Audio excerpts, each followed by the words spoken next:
thank you all for coming to today's book panel discussion, which is Luise Druke's new book, Innovations in Refugee Protection, a compendium of UNHCR's 60 years, including case studies on IT communities, Vietnamese boat people, Chilean exiles, and Namibian repatriation. So we are very delighted to have it, and I'd also like to thank the Weatherhead Center for International Affairs and the Institute for Global Law and Policy for co-sponsoring today's event. So Luise Druke, our author, is a fellow at the Harvard Humanitarian Initiative and a visiting scholar at Harvard Law School. She also serves as co-chair for UN Studies at Suffolk University and is a part-time lecturer at Leibniz University. And our panelists today, starting over here with Liz Moroney. Liz is the HLS Case Studies Editorial Assistant. And we are also delighted to have Heidi Matthews, an S.J.D. candidate here at the Harvard Law School, and also the IGLP Writing Workshop docent. And then we are delighted to also have Christiane Lemke, the Max Weber Chair for German and European Politics with us, and also Palmer Lawrence, Harvard Immigration and Refugee Clinical Program Research and Advocacy Fellow.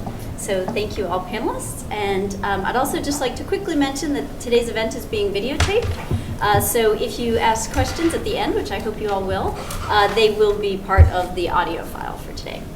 And then Luise, I will hand it over to you. Thank you so much, Suzanne, Executive Director of the Library. And I would also like to thank you very much, Dean Martha Minow, to give us the honor, in fact, giving refugees the honor to be here, and for the many years of collaboration, of your personal collaboration with UNHCR, with the High Commissioner Sagata Ogata, and the books which you then produced out of those very fruitful collaborations. We are very moved to have you here with us, and that you would say a few words in the end of our session. And we wanted to also pay tribute to the Harvard Law School students who have put on a very nice photo exhibition to honor the Harvard Law School faculty members, female faculty members, especially also Dean Martha Minow. And this exhibition and reception is happening right this minute as we speak. And I want to pay tribute so that we are joining hands and that we are supporting each other in our respective causes.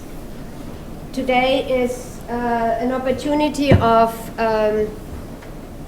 thinking about those who are in less fortunate situations.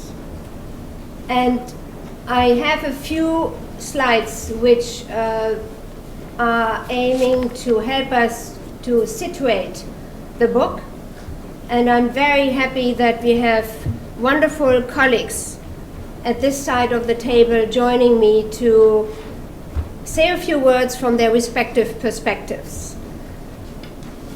And if you don't mind, I would just go through my little PowerPoint very quickly and wonder whether you can read it. Perhaps the small prints are not readable from where you are.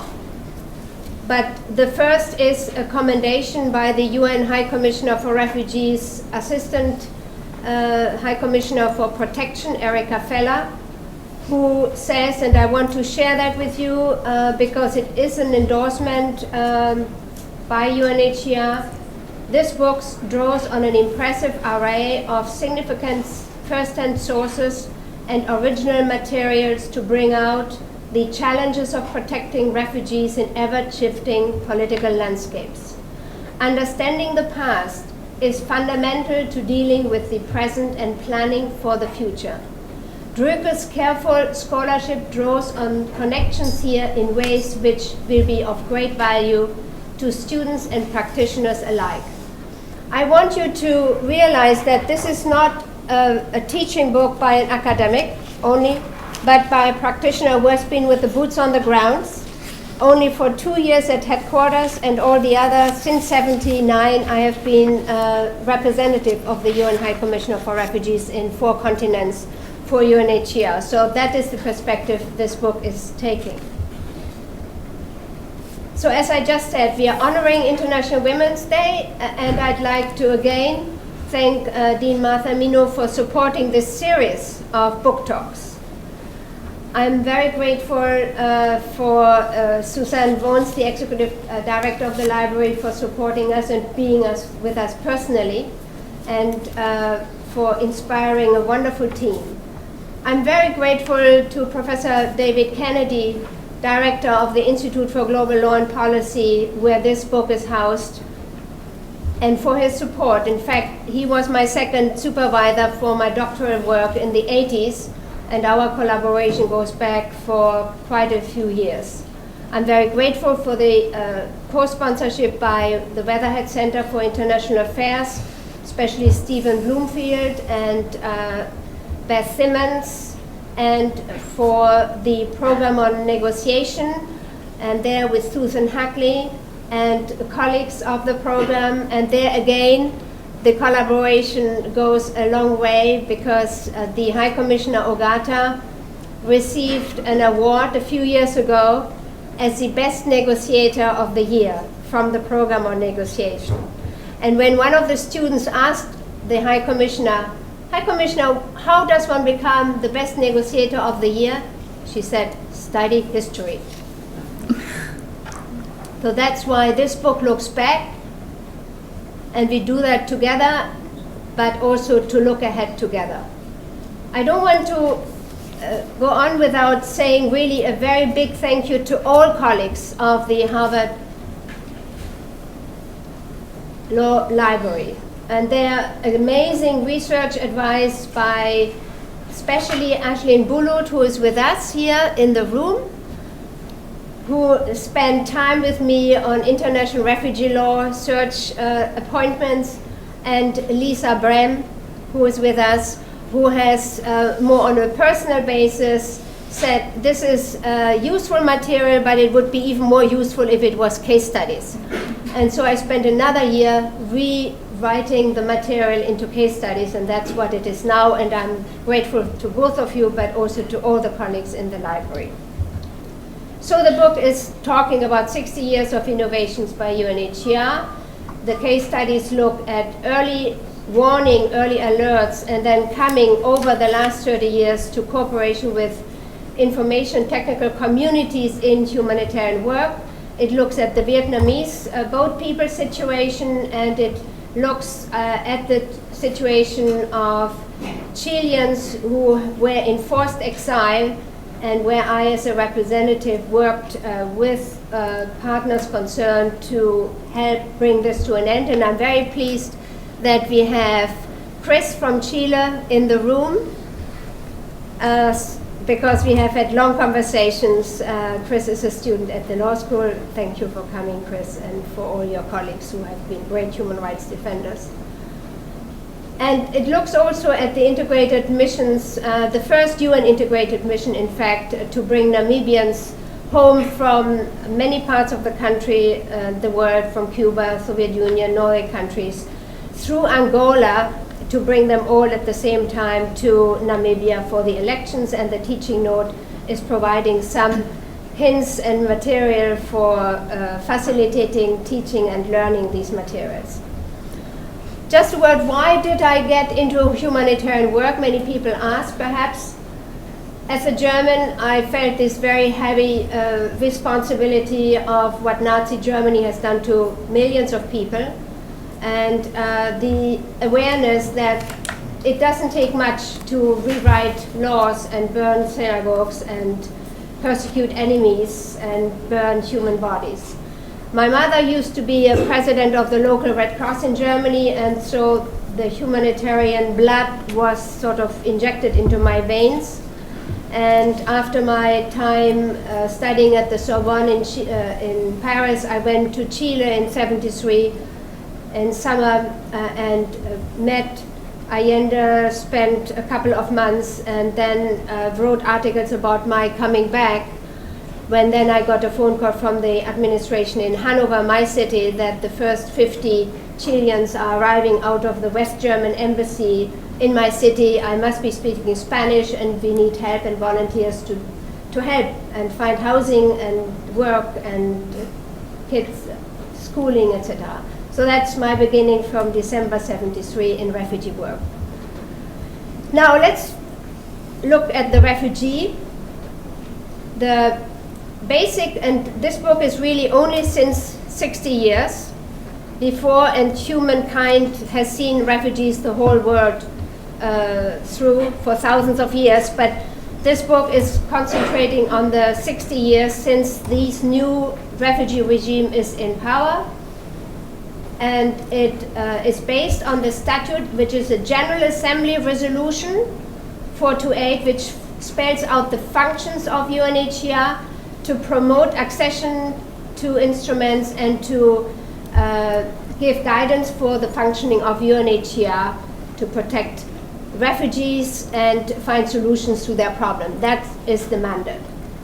The convention, which was adopted 51, as one of the paragraphs of the Universal Declaration on Human Rights of 48, which says every person has the right to seek and to enjoy asylum in another country. This 51 Refugee Convention gives the definition of a person refugee is a person owing to well-founded fear of persecution for reasons of race, religion, nationality, social group, or political opinion outside of the country of nationality or residence. The spots which you see in red are those 1/3 of the community who have not yet ratified the Geneva Convention. And my case studies contrast, in fact, the case between Chile and Singapore. Chile had ratified in 1972 the Geneva Convention, which allowed and enabled the Office of the High Commissioner for Refugees in 73 after the coup d'etat to make contact and to say we are concerned about the 5,000 refugees in the country. We had a legal standing connection with the state of Chile. The UN works with the states and through governments, of course. But Singapore, where I then was working for 3 years, was not and is still not a member of the convention. And so you have to work your way through in finding solutions for protecting refugees. And my mission to you is, whenever you get a chance, to convince states or non-governmental organizations to lobby for the ratification of the convention by those states which have not yet ratified, that is, for example, Bangladesh, Pakistan, Saudi Arabia, Libya, Syria. It happens to be those states where there are quite a bit of the majority of refugees nowadays. Why?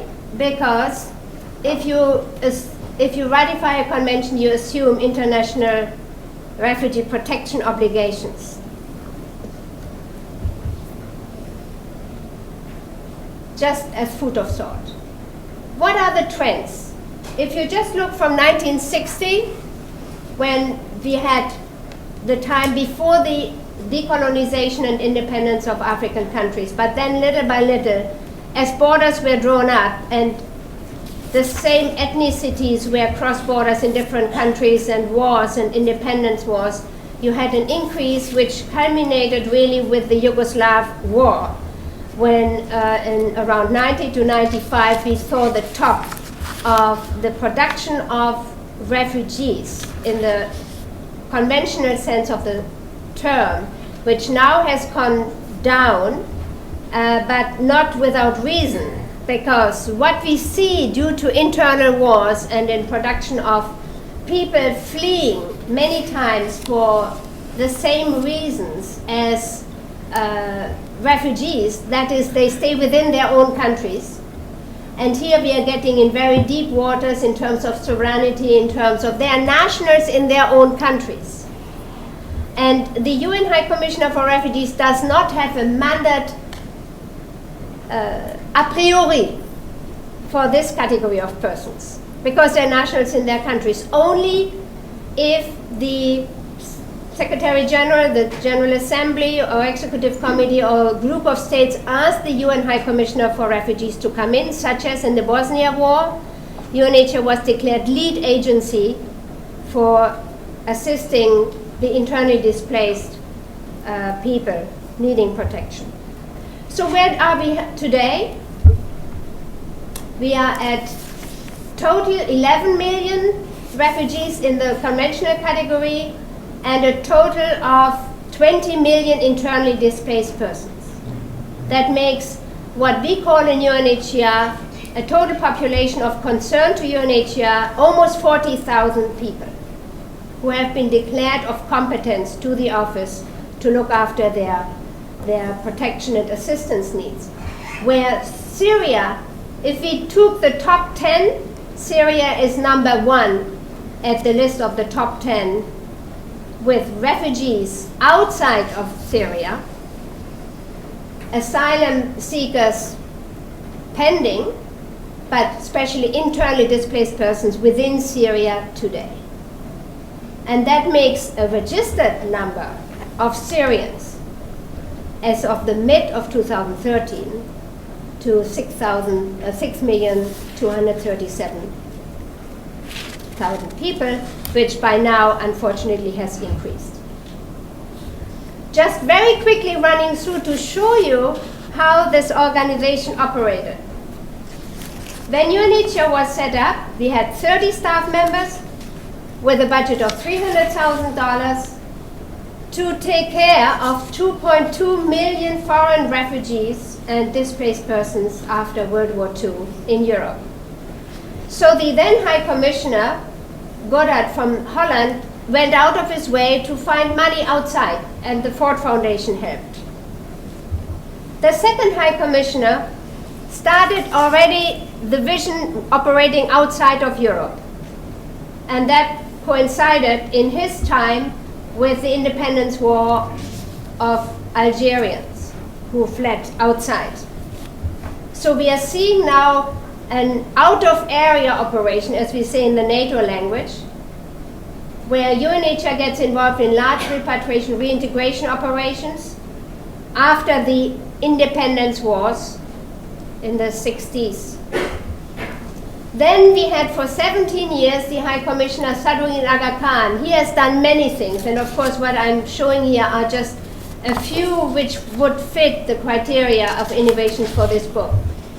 He really worked with states, the General Assembly and major states, to widen the mandate to have people produced as refugees in all continents, from Palestine to Vietnam, Angola, Chile, in the southern hemisphere, besides, of course, the eastern hemisphere, which in the Cold War was producing many refugees.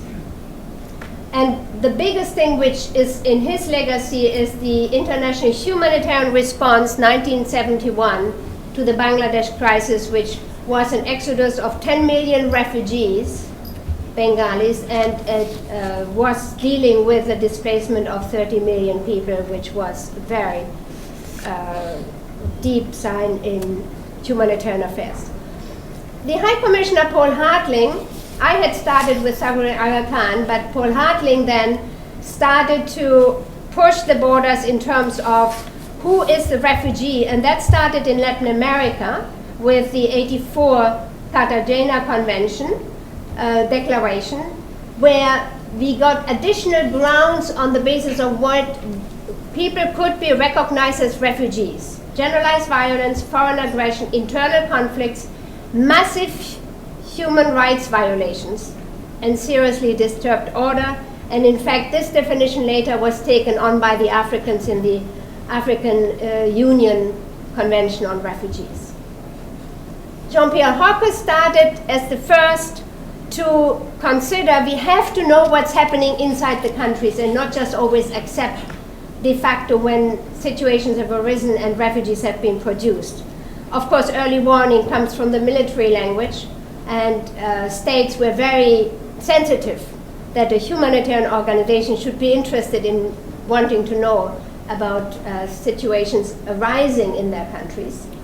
Sovereignty questions again, and that's when I got involved with UNHCR's questions on early warning. Stoltenberg was very active in getting UNHCR involved in the first integrated UN peace missions and then in the repatriation of many Vietnamese to Vietnam, very intensive monitoring of the well-being of the returnees, because there was a lot of resistance by some states that people should return to Vietnam. Many of you know Sagato Ogata, especially our dean, Martha Minow. She really stick her neck out to internally displaced persons and made sure, to the extent that her office was able, that action was taken. She was the first one briefing the UN Security Council as a humanitarian representative, recognizing the immediate link between security and the production of refugees, international security. Because the Security Council is to seize matters which are a threat to international peace and security. So with her going to the Security Council, states recognized in inviting her that a presence of large numbers of refugees can be a threat to international peace and security. She was also the one to say, well, we have no other choice. We have to get people back home, even if the situations are still very difficult. That's in Tajikistan and in some other places. And she was the one really, not just in terms of policy and law, but also in training of the UNHCR staff members and colleagues of the NGO community, that we had all to be trained in human rights law. The High Commissioner Ruud Lubbers did one thing, many other things, but he got rid of the temporal limitation. When the Office of the High Commissioner was created in 1950, it was created for 5 years, and it had to be renewed all the time in the General Assembly. And every year when we had to renew the mandate, it was quite a stress to have to do that. And now the General Assembly in 2003 acknowledged that UNHCR continued to work until the refugee problem is solved. The current High Commissioner has done many things. Former Prime Minister of Portugal. He set up the innovation section with a donation of 110 million grant of the IKEA Foundation. He's very concerned about what might happen with people forcibly displaced after climate change. It is now in operation with 7,000 staff in 120 countries, 88% of our colleagues in the field, and the budget is $5.3 billion. The research frame for this book is 60 years for the High Commissioners and case studies during the functions of my work in UNHCR 77 to 2006. For the Chilean and Vietnamese, as I have started as a volunteer in 73, it goes from 73 to now, because I have been visiting twice Chile now, and also with the Vietnamese I have worked alongside. For whom is these books? For students, scholars, and practitioners who are interested to go on these missions in these different fields around the world. The teaching note is something to help teach this material, even if one isn't obligatorily 100% expert in the matter, because the materials are presented in such a manner that students are guided through learning from them. The main point of the case studies, the Disembarkation Resettlement offer, which we negotiated in Singapore, contributed to save 67,000 Vietnamese boat people. The negotiation in Chile helped to bring an end to the prohibition of return for initially estimated 200,000 Chileans prohibited to return. In Namibia, we had 40,000 to go back, and in the ITC, it's now a lot of crowdsourcing, biometric refugee registration, and community technological access centers, and many other things for refugees themselves to stay in touch. This is just an unpublished material which I got from my former classmate from the Kennedy School in 86, 87, who is now the Deputy Prime Minister in Singapore, who with his Ministry of Home Affairs helped me to get this material done. To sum up, The innovation has been an integral part of UNHCR's international protection function with the humanitarian partners, governmental, non-governmental, but we are always standing between people endangered and the state authorities. National sovereignty is still the name of the game. And the challenges for the future is, as we will hear from our colleagues, to uphold protection standards. To get recognition to be protected is a life and death question on an individual, on a group basis. Armed conflict, climate change, and as I borrowed, soft power and increasing power diffusion from states to non-state actors will have very serious security risks. The High Commissioner himself is warning that we have to stay together, to work together for the future.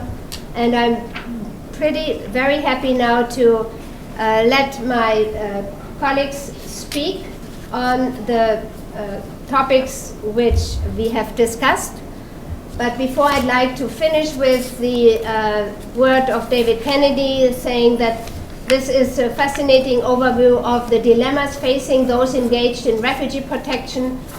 It's a chronicle of strategies used by practitioners in various cases to navigate the unavoidable political and ethical challenges of this work.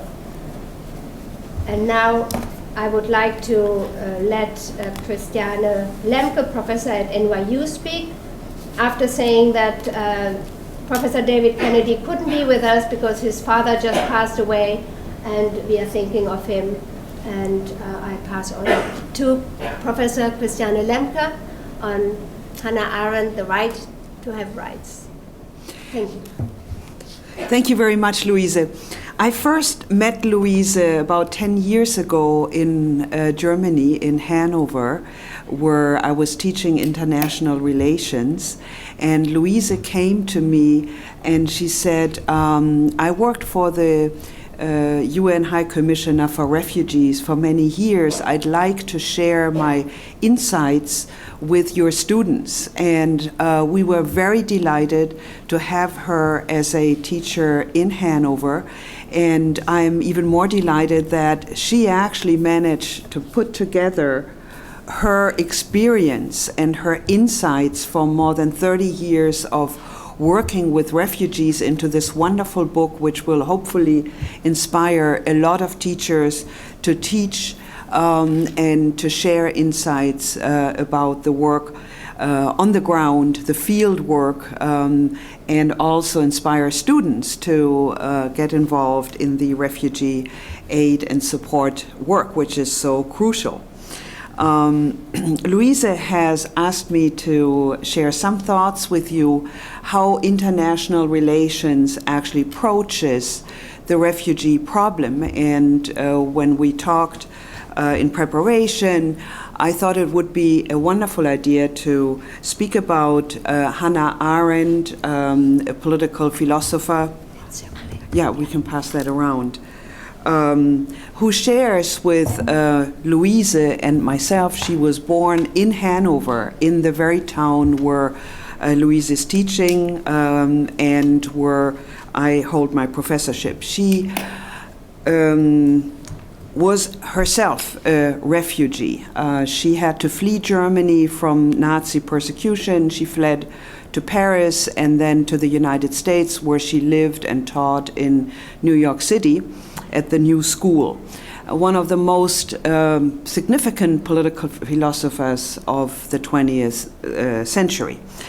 The idea to protect refugees is actually very, very old. It dates back to ancient times. It is found in many religious instructions and scripts in the Bible, in the Torah, to be open and take in foreigners, to be hospitable, this kind of hospitality towards people who are strangers in strange lands. In the philosophy of the Enlightenment, the idea to protect refugees again comes up. Immanuel Kant writes about it, and he thinks of a kind of cosmopolitan setting in which refugees would be invited and accepted in host societies to preserve peace. That was his core idea. Hannah Arendt, in the early 20th centuries, witnesses imperial globalization. That is to say, she witnesses the results of the First World War and the breakdown of the big empires, the Ottoman Empire, the Habsburg Empire. And she's concerned about the number of people who are fleeing, who become stateless, who have no citizenship all of a sudden because the state they lived in disintegrates, changes, and they have no place. And the other problem she's concerned about, as you may all know, is totalitarianism. She studied the Bolshevik Revolution and also the rise of totalitarianism in Germany. And again, she was concerned about the refugees coming from Russia and the refugees that were produced by a very brutal, inhumane Nazi dictatorship, including her own fate, even though she never really wrote about her own experience. She was more analytical. And one of the thoughts she came up with was the idea that it is very important in political communities, the right to have rights. The right to have rights, which is much more fundamental than having civil rights or political rights. It is something that comes before and should be universal and should be a given for any person, because she very clearly saw that the state could fail, a state could fail to protect its citizens. She was very enthusiastic about the French and the American revolutions and the idea of republicanism and the idea that modern states established for the first time individual civil rights. But she also witnessed a contradiction. What happens if states fail to protect its citizens? And Luise just said, the states are the main, or the governments of states are the main partners in negotiating settlements for refugees. Well, what happens if the states are either authoritarian, totalitarian even, or if states are too weak, failing to protect its citizens? When she was writing her thoughts on the political theory of the rights to have rights, no United Nations existed. The League of Nations was too weak to protect citizens who became refugees, and some individual efforts, such as Fridtjof Nansen's passport, the Nansen passport to protect refugees, only helped a small number of people. So with the establishment of the United Nations, we're actually entering a completely different phase where it's not only national law, but international law that can and does protect citizens. And this is a very important innovation in itself. And Luise has just shown how this innovation in itself kind of evolves, develops, moves beyond the 1951 Refugee Convention to include internally displaced persons.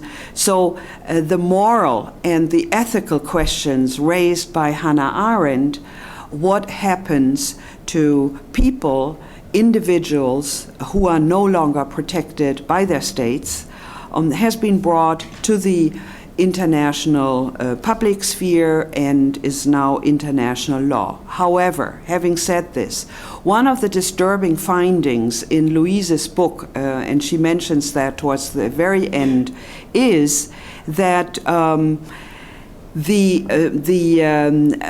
refugee protection, as good as it may be, is really suffering at this point in time. There are more refugees, more internally displaced persons than the UN can protect. So the status of refugee protection is under, is facing big challenges here. And I'd like to point out 3 of these challenges. Very briefly. One is the problem of failing states. I just mentioned that. Number 2 is the declining numbers of wars, but increasing number of interstate conflicts. And number 3 is an expectation capability gap. That is, we are expecting a lot from United Nations protection policies, but the capabilities are limited. And that's where people like Luise come in with the 3 E's: energy, empathy, and engagement. Thank you. Wow, very nice. Thank you so much, Christiane. Heidi, let's make it short that we can hear. I'll try and stick to my 5 to 6 minutes as best as possible. So first, thanks so much to Luise for asking me to be part of this great panel and to celebrate your book, which is, obviously a physically and metaphorically massive achievement. I first met Luise last year when we started talking about events at the end of World War II involving sexual violence and displaced German women, and it's been a pleasure to get to know her. So she's asked me to speak in light of International Women's Day, which is just around the corner, and the relationship between challenges in refugee law and wartime sexual violence. So today, the protection of women and children in general go together in the policy documents. Protection for women and children from rape and other forms of sexual violence is very much a major sub-industry of the global governance regime and also the international human rights regime. The prosecution of sex crimes is a key priority in international tribunals for the UNDP and their programs, which include providing legal aid to rape victims. The UN has a special representative on sexual violence. We hear about it all the time. And sexual violence has also become a key priority for the UNHCR, which has a whole set of programs and guidelines about how to deal with it in displacement situations. And Luise has eloquently pointed this out many points during her book, especially in terms of the Vietnamese boat people and the very real and grave risks that females in that situation faced, particularly at the hands of pirates on the open seas. So the UNHCR itself takes the position, and I quote, that women and girls face every day specific risks that are less likely than men and boys to have access to their rights. The agency notes that in situations of displacement, the risks of sexual and gender-based violence are especially pronounced. So it's not that more women and girls are displaced than men and boys. The populations are about 50-50, as Luise points out many times. But that in the precarious circumstances generated by conflict and displacement, women and girls are both at a higher risk of rape and sexual violence than they are in ordinary society situations, and that their risks are elevated vis-a-vis the male refugee population, and this is a key point. So the now famous UN Security Council Resolution 1325 on women, peace, and security reiterates this basic position, so the orthodox position, and I quote from it, expressing concern that women and children account for the vast majority of those adversely affected by armed conflict, including as refugees and internally displaced persons, and singles out that sexual violence is a particularly odious cause of women's suffering in war. So put simply, the particular needs of women and girls are taken to include protection from rape and sexual violence. So rather than enumerating other particular forms of violence or harm that women might face, it's sexual violence and rape that's reiterated over and over and over again.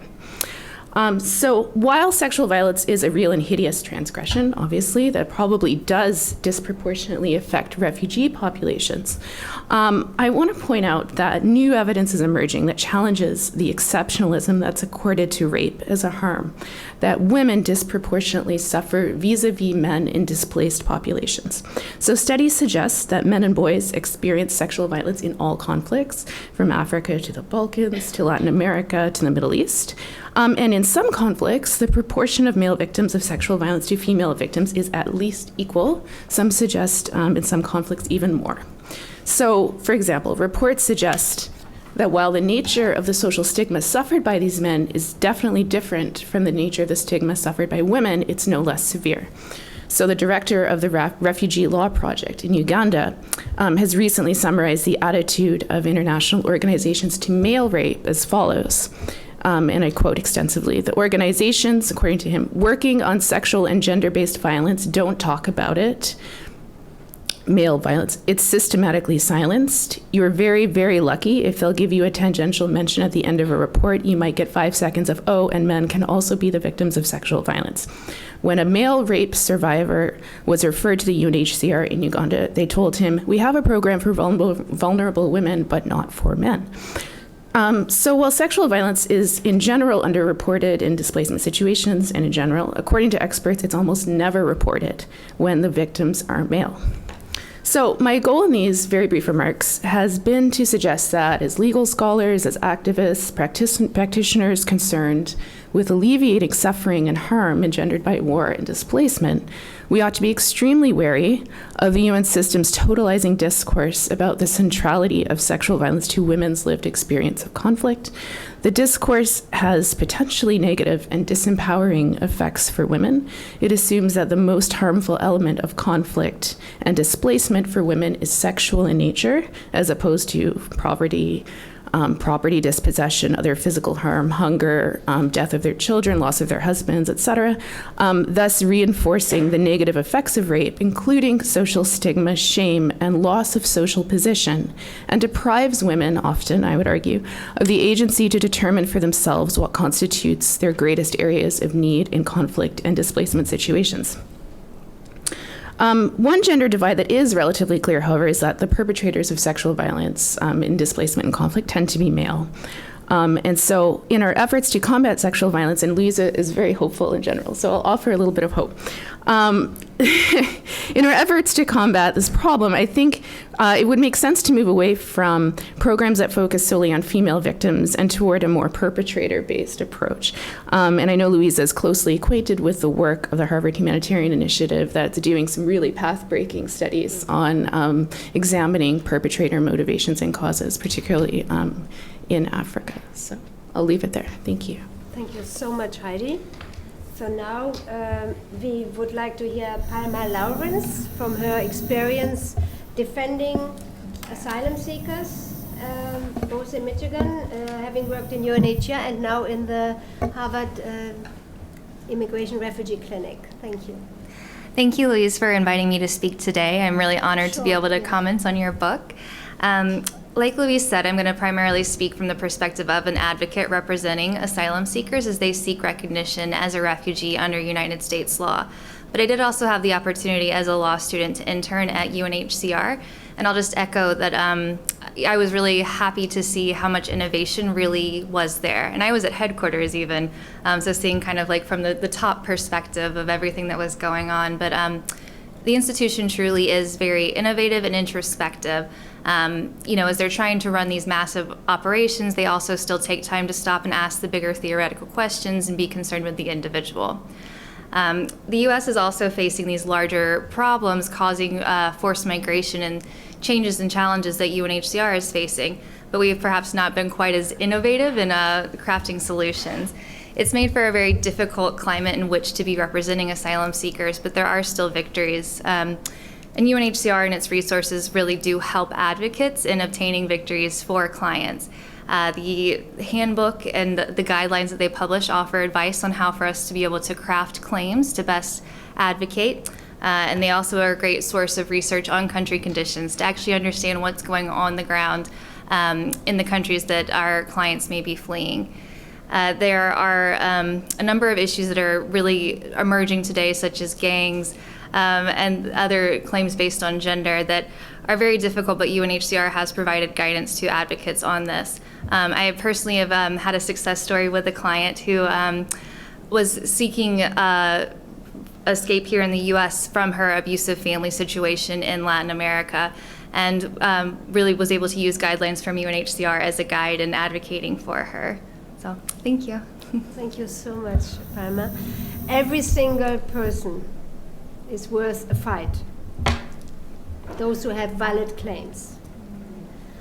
Thank you. Now we have Liz, and Liz is the person really who has read every single line of this almost 600-page book and asked, what do you mean with that? What do you want the students to learn from this?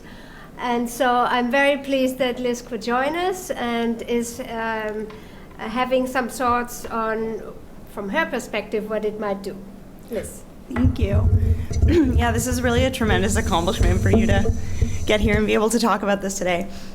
Luise's book, which I worked with her on the month before she sent it to the publishers, is a real in-depth look at the strategy and operations of all of these missions. But I think the case studies are what really makes it about the human connection.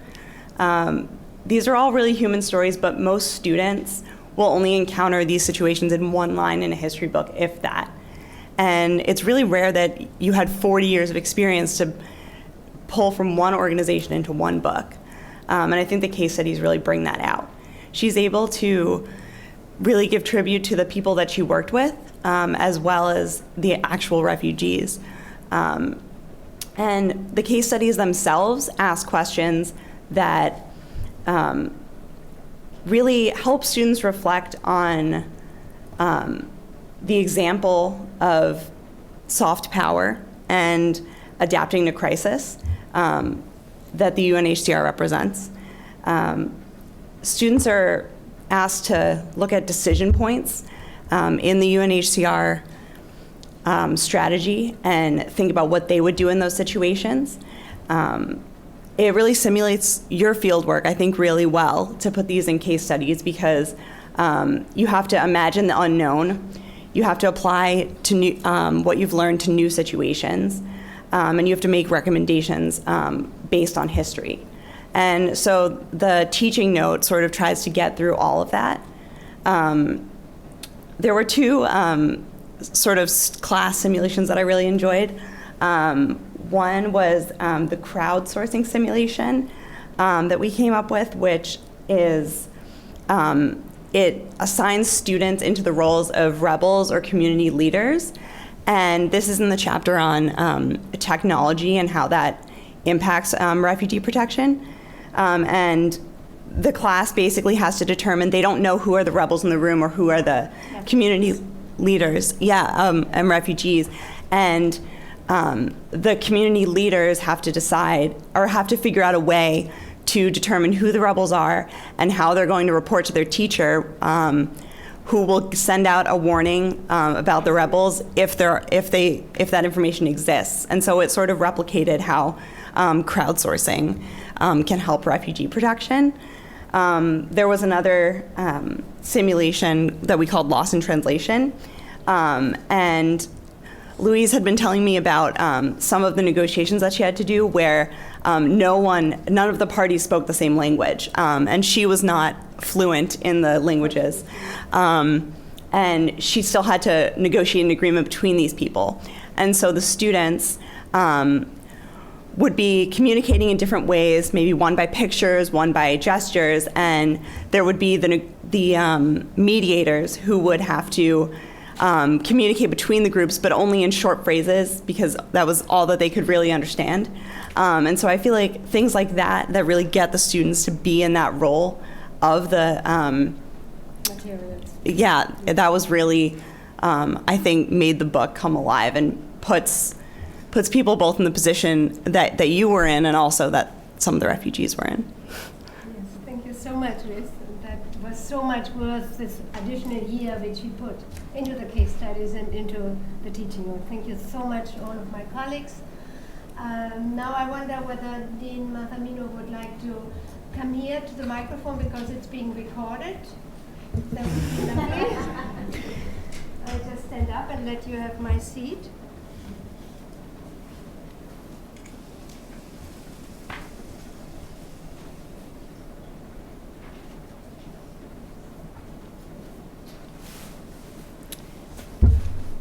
Well, it's a fantastic chance, I think, for our community to have a window onto Luise's remarkable work, and also a window onto what it takes to draw lessons from this challenging work.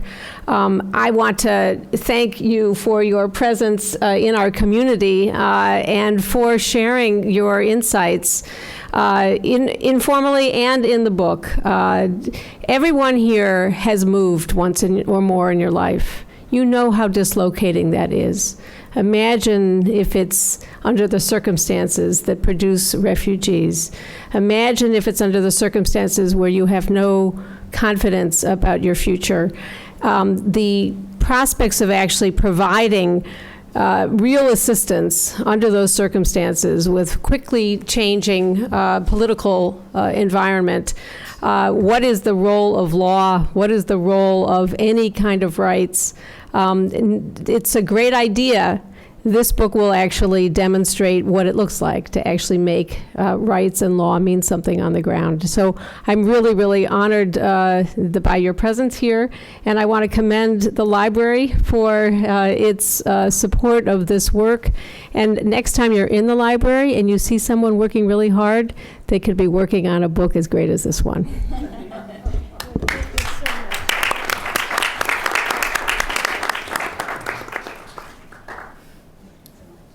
So we still have a few minutes in case anyone would like to say something. We need to stick within the hour. And if in the meanwhile I just could do what I have done in the last 15 years. I served in Kazakhstan, in Bulgaria, and before in Portugal. These were all countries which were celebrating the International Women's Day, when my female colleagues would walk into my office with roses and I would walk into their office with roses, and that's what I'm going to do now. I will, to the extent that I have enough to my colleagues here, give the roses in the tradition how we did it in the field. Thank you. Oops, to you. And to my two students, and I'd like you to meet Ivo Böttcher, who did his master's student on IT communities 2 years ago, and this is Ilyana, who's now doing her master's student thesis on the Chinese role on the Palestinian occupied territories, if anyone has an idea. But then we come back to the book. We still have a few minutes, and I'd like to thank you so much for making the time with all the competing events happening in the house and on campus. Thank you so much again, Suzanne, for being all the time with her. And of course, to June. Without you and your thoughtful preparation since October last year, and Ashlan Bulut and all your colleagues I went to see already this morning. Without all of you, this would not have been possible. And then, of course, we give a last good final touch with Lisa and Liz to the whole book. So, I see, yes, please. Could any of the panelists comment on the challenge that was mentioned about problem states who are creating millions of IDPs and refugees? We've seen this today in Syria and Sudan going on quite a long time now, and both countries block aid despite conventions. The aid is blocked and help from UNHCR is denied. Thank you. This is the most crucial question. And what we say in the UNHCR and in the humanitarian communities, refugee protection is a state responsibility. And without states, we couldn't do anything. And so it really takes courage, perhaps the 3 E's, which Professor Lemke said, engagement, and institutions matter, such as statal institutions, non-governmental institutions, UN and UNHCR offices around the world. But it's in the end, it's the people. At this very moment, the High Commissioner will have spoken in the Security Council of the United Nations in New York on the Syria question, on the Central African Republic emergency, and an other emergency. In the end, it is the states, and it is the major states. If they get away with murder, Do you think small states will protect people whom they don't like to have around? Forget it. And that is the problem. We have to work through people. We have to get allies in the executive, legislative, or judicial branches in the countries where we are operating as UNHCR representatives and working with our colleagues. And for me, the most difficult operation was Chile, where torture was going on, where I had people after torture in my office without nails, and the secret police was outside, and I had to call friends in the embassies, send me your car. We need another box of oranges to be transported. Life is at risk in many places, and that's where it is so important to use soft power, and I really would like to acknowledge the suggestion by Professor Lemke to say, use soft power as a means and methodology to understand and explain these problems. It's now 1:00. I want to be faithful to your time, to the time of Peter, who is so kind to do the video, to our colleagues from the library, and to my co-panelists, and to all of you. And all of you, happy International Women's Day. And may I then recruit you also as goodwill ambassadors for those people in need of protection, if you feel they are in need of protection. And you have to give the benefit of the doubt, and that's what Palma has been experimenting. We cannot exclude before including. That is one of the principles of the Geneva Convention on Refugees. If people tell you, no, they don't deserve protection, you have to first analyze what their claims are. And if you have done that satisfactorily, and if states do that satisfactorily, then they may exclude them and guide people into other regimes, immigration regimes. But we should be careful in using anti-terrorist methods of dealing with people in need of protection. Thank you so much for being here today. Thank you.